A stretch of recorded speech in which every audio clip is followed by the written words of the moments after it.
प्रिय विद्यार्थियों, कल हमने आपको कर्व के बारे में बताया था और पॉलीगन्स क्या होते हैं वो भी हमने बताया। तो इसमें कुछ पॉलीगन्स दिए गए हैं, ये आपको याद रखने हैं कि किस पॉलीगन के अंदर कितनी साइड्स होती हैं। जैसे सबसे पहले हम बात करते हैं ट्राइंगल की।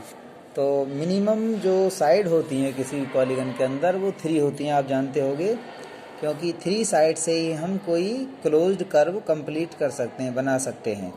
तो सबसे पहला जो पॉलीगन है हमारा वो है ट्राइंगल।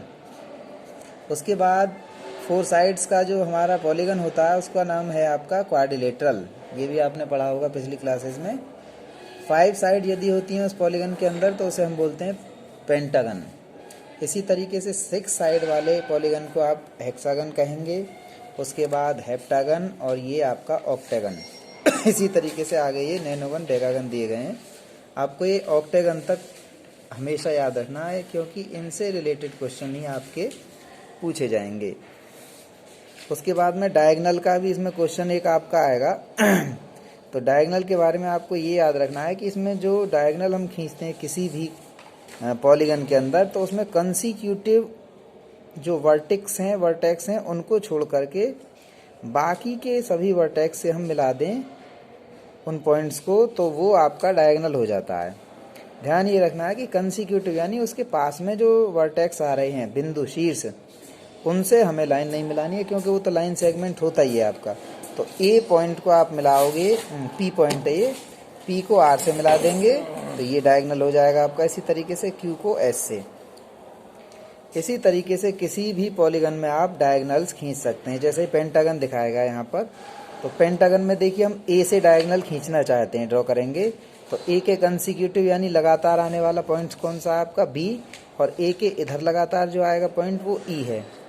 तो इन दोनों पॉइंट्स को छोड़कर बाकी पॉइंट से हम लाइन सेगमेंट को मिला दें ए से तो ये आपका डायगोनल हो जाता है। तो एक तो ये हो गया डायगोनल ए डी और एक हो जाता है ए सी। इसी तरीके से बी से करेंगे तो सी और ए को छोड़कर अन्य 2 पॉइंट्स को आप ज्वाइन करा देंगे तो ये डायगोनल 2 हो जाते हैं इधर से। इसी तरीके से सी से करेंगे तो इस तरीके से हम किसी भी पॉलीगन के अंदर डायगोनल फाइंड कर सकते हैं। इसके बाद एक पॉइंट और क्लियर करना है, उसके बाद में एक्सरसाइज शुरू हो जाएगी आपकी। इसमें कन्वेक्स एंड कॉन्केव पॉलीगन्स, पिछली क्लास में आपने पढ़ा होगा शायद साइंस में, कन्वेक्स लेंस और कॉन्केव लेंस। लगभग जो उसकी शेप होती है पॉलीगन की वो उसी शेप का होता है। जैसे आपने देखा कन्वेक्स लेंस में ये बाहर की साइड में इसकी जो साइड्स हैं वो बाहर की साइड में दिखाई देंगी आपको, और कॉन्केव में आपको एक साइड उसकी अंदर की तरफ झुक जाती है। या दूसरा हम ऐसा भी कह सकते हैं कि इसके जो डायगोनल होते हैं कॉन्वेक्स क्वाड्रिलेटरल पॉलीगन के, वो अंदर की साइड होंगे, इंटीरियर साइड में, और जो कॉन्केव आपका पॉलीगन होगा उसमें एक डायगोनल आपका बाहर की साइड होगा। जैसे हम इसकी बात करते हैं, यहाँ नहीं है इनको भैया, मैडम आ जाएंगी ना। तो ये जो वर्टिसेस हैं इनको आप मिला देंगे, ठीक। तो एक आपका देखिए डायगोनल ये बनेगा, दूसरा डायगोनल ये बनता है।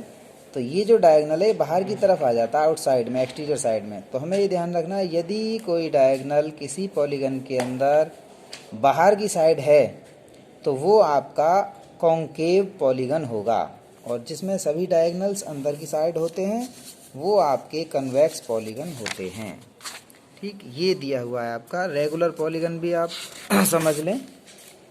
रेगुलर का मतलब होता है समान, सम। तो रेगुलर पॉलीगन की बात करते हैं तो ऐसा पॉलीगन जिसकी सभी साइड्स इक्वल होती हैं, all sides are equal.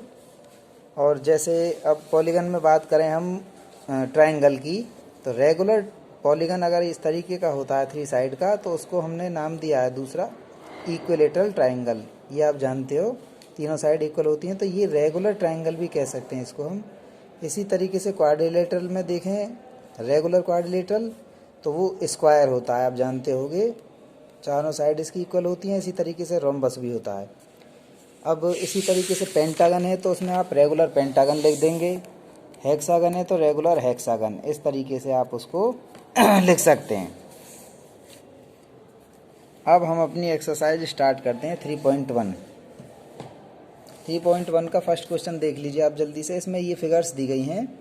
In figures में आपको बताना है सिंपल कर्व कौन सा है, क्लोज कर्व कौन सा है, पॉलीगन क्या है, कन्वेक्स पॉलीगन कौन सा है। इसमें से आपको सेलेक्ट करके लिखने हैं कि सबसे पहले हम बात करते हैं सिंपल कर्व की।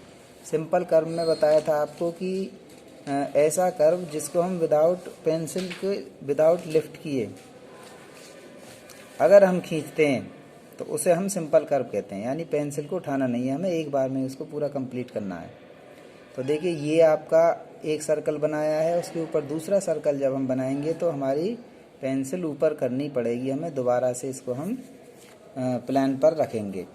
दूसरा एक चीज़ ध्यान रखनी है, यदि किसी कर्व के अंदर लाइन सेगमेंट एक दूसरे को इंटरसेक्ट कर रहे हैं तब भी वो हमारा सिंपल कर्व में नहीं आएगा। ये दो चीज़ मेन याद रखनी है आपको। तो यहाँ पर सिंपल कर्व कौन कौन से हो जाएंगे, फर्स्ट, सेकंड, उसके बाद 7, 6, 5। ठीक, इसी तरीके से क्लोज के लिए आप बंद देख लीजिए कौन कौन से कर्व बंद हैं। 1, 2, 5, 6, 7 ये नहीं माना जाएगा। ठीक है, इसमें भी लिफ्ट हो सकती है आपकी पेंसिल। इसको आप ऐसे सिंपल कर्व में नहीं लिखना है। ठीक है, इसको बनाने का तरीका होता है दूसरा कन्वेक्स पॉलीगन। कन्वेक्स पॉलीगन में क्या होगा बताया था आपको कि जो डायगोनल्स हैं वो इंटीरियर साइड में होंगे। तो इसमें पहले देखिए आप पॉलीगन कौन कौन से हैं, दो पॉलीगन है, फर्स्ट और सेकंड। ठीक, इसमें आपके डायगोनल जब खींचोगे आप तो ये दोनों डायगोनल अंदर की ओर होंगे इंटीरियर साइड में, तो ये आपका कन्वेक्स पॉलीगन हो जाएगा। इसमें एक डायगोनल बाहर की साइड होगा तो ये आपका कॉन्केव पॉलीगन हो जाता है।